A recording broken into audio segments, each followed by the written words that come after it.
mga idol, no?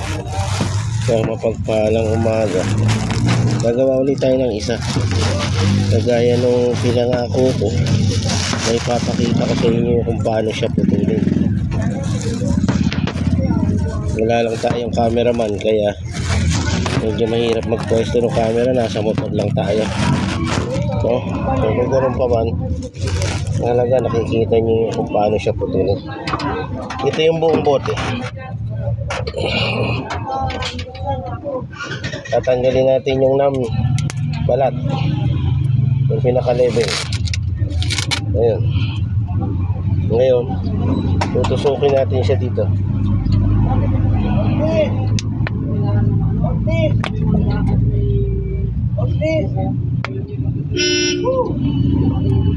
Dali lang, matigas eh.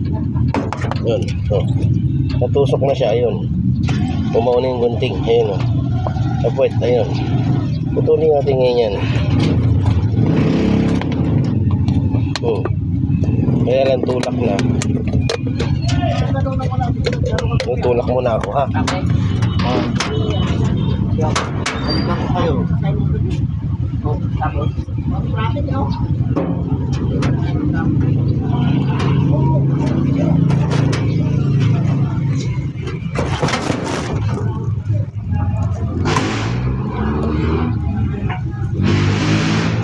Yan, back to the video. Yan. Ito rin po yung gagawin natin. Ganito rin. Yan, ganyan din. Kasi order nga ito, pagawa. Dumudulas yung camera ko. Medyo malikot. Ayan. Ayun, ito na siya. Ano ba yan? Bumababa. Ayan. Bumababa. Ayan yung pet button, no? Hirap nang walang stand. Walang patungan ng video, wala naman tayong taga-video. Kaya ayan, ito natin ito na. Putulin natin ngayon to. Ayan, tutorial na nito sa mga mahihilig gumupit, no? Sa mapagpalang na yan, naghiwalay na siya. Ngayon, parang hindi tayo maligaw dyan, hanapin natin yung guhit ng button.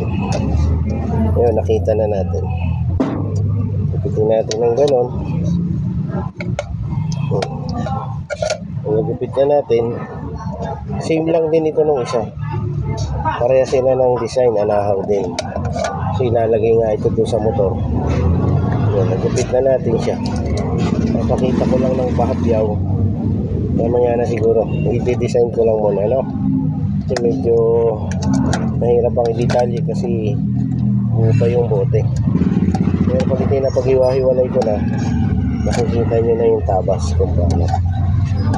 Kung mahilig man kayong gumupit, gusto nyo lang ito. Easy.